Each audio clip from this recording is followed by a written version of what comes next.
श्री गणेशाय नमः। श्री कृष्ण वासुदेवाय नमः।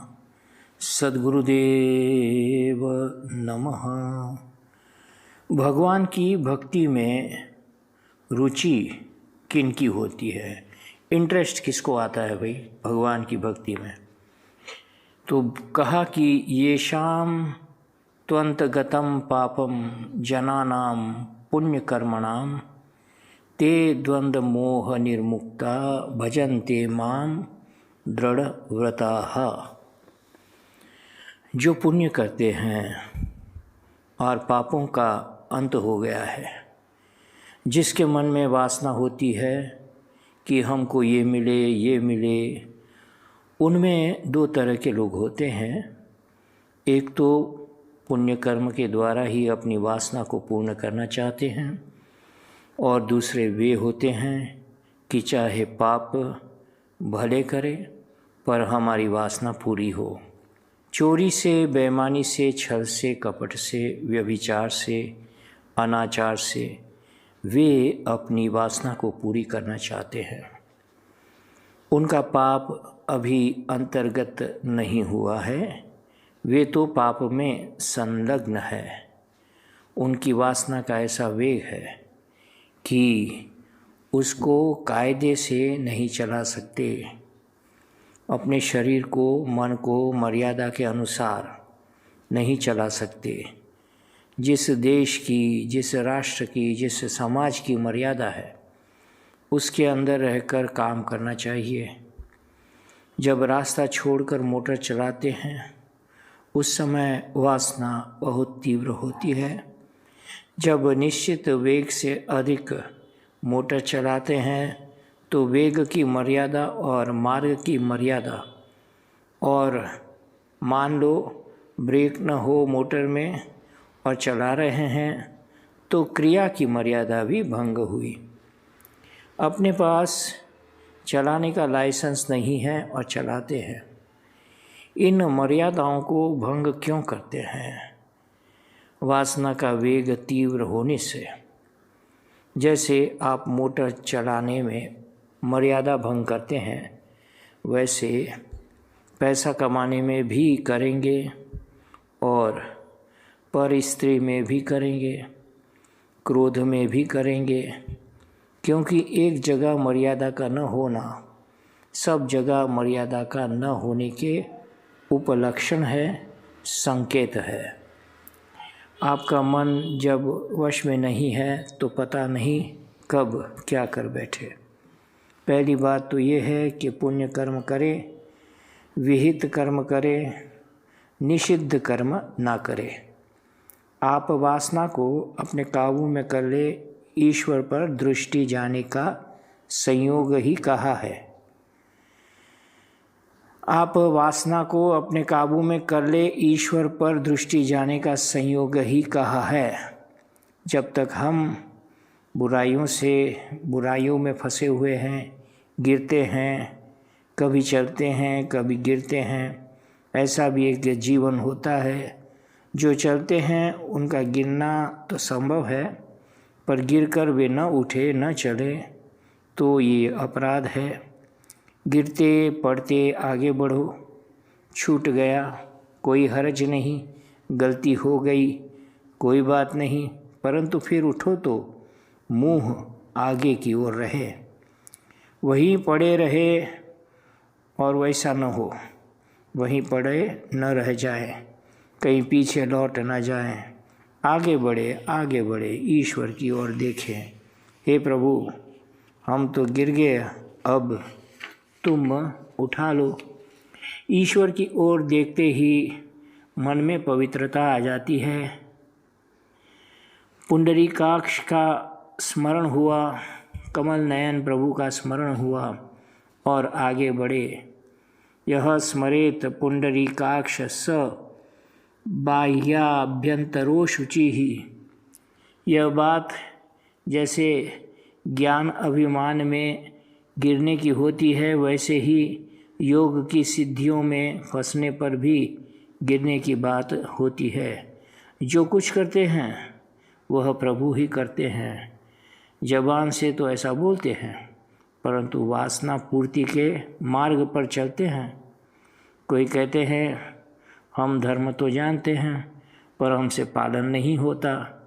कोई कहते हैं ईश्वर जो करता है सो करते हैं। कोई कहता है हम तो सिद्ध है, हमारा कोई क्या बिगाड़ेगा। किसी को ज्ञान का अभिमान होता है। ये लोग भगवान का भजन नहीं कर सकते। भगवान क्या कहते हैं, अर्जुन तुम उपार्जन करो। उपार्जन करना चाहते हो, कुछ योग भक्ति ज्ञान धर्म और इनका फल चाहते हो तो पुण्यात्मा बन लो पहले, और पुण्यात्मा होकर भगवान का भजन करो। जैसे मालिक की सेवा में उपस्थित होने का है, पिता के सामने जाना है, माता के सामने जाना है, स्वामी के सामने जाना है, अपने डायरेक्टर के पास है तो ठीक, बाल भी बिखरे हुए न हो, कपड़े ठीक हो, पहले से स्नान कर लें, पवित्र हो ले, तैयार हो ले, श्रृंगार करके उसके सामने जाना चाहिए। यह जाने वाले के लिए उचित होता है। ये जो पुण्य है, धर्म है जिसकी हम बात कर रहे हैं, ये जीवात्मा का श्रृंगार है। भजन में आर्त, जिज्ञासु, अर्थार्थी और ज्ञानी 4 भेद हुए।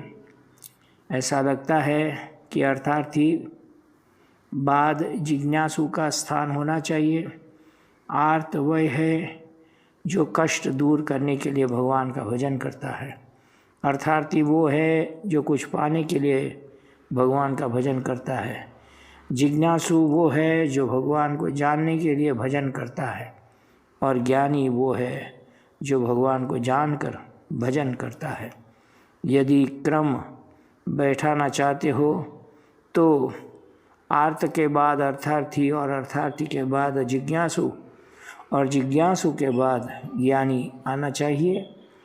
एक व्याख्या तो ये है कि यह क्रम विविक्षित नहीं है।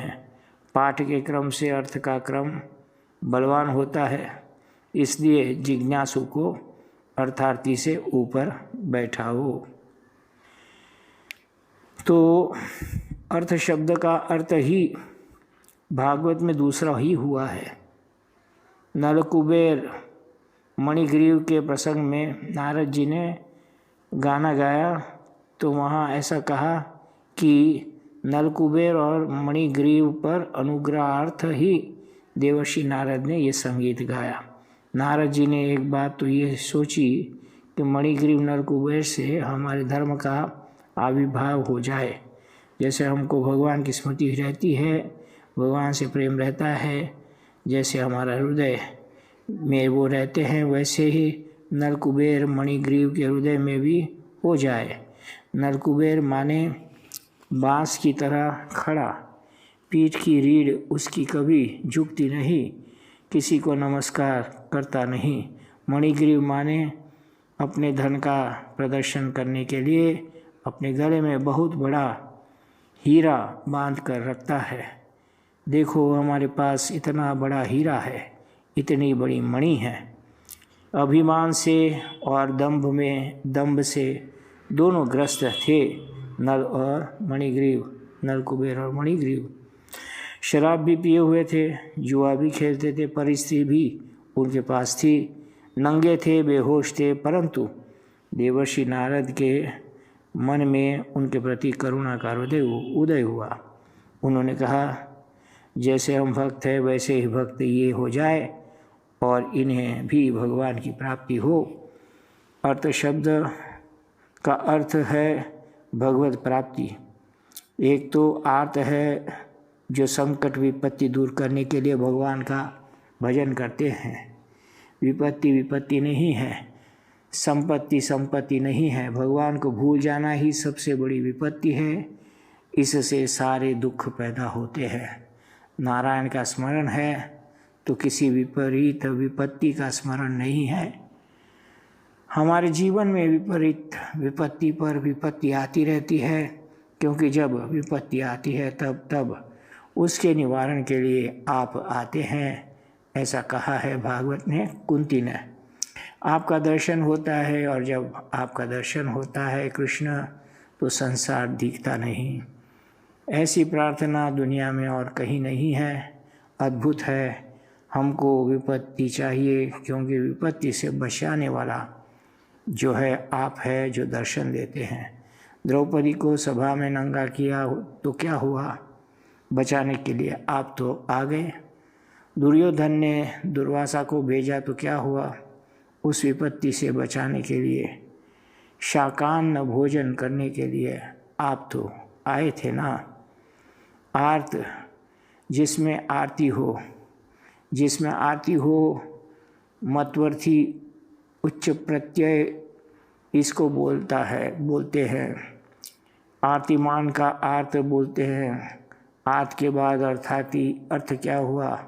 जो भगवत दर्शन चाहता है, अर्थ माने होता है जिसको हम चाहते हैं। अर्थ्यते इति, जिसकी इच्छा हमारे मन में रहती है। धन भी अर्थ है, भोग भी अर्थ है, स्वर्ग भी अर्थ है, भगवान भी अर्थ है।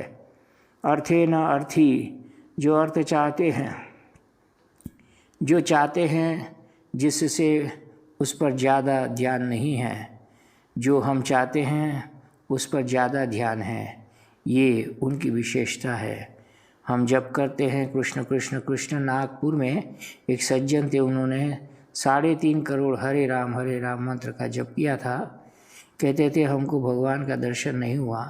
दर्शन इसलिए नहीं हुआ कि बीच बीच में जब कोई संकट पड़ता था, धन की आवश्यकता पड़ती थी, तो वह जप करते करते चाहने लगते थे कि भगवान के नाम का जप करता हूँ, मेरा संकट दूर हो जाए।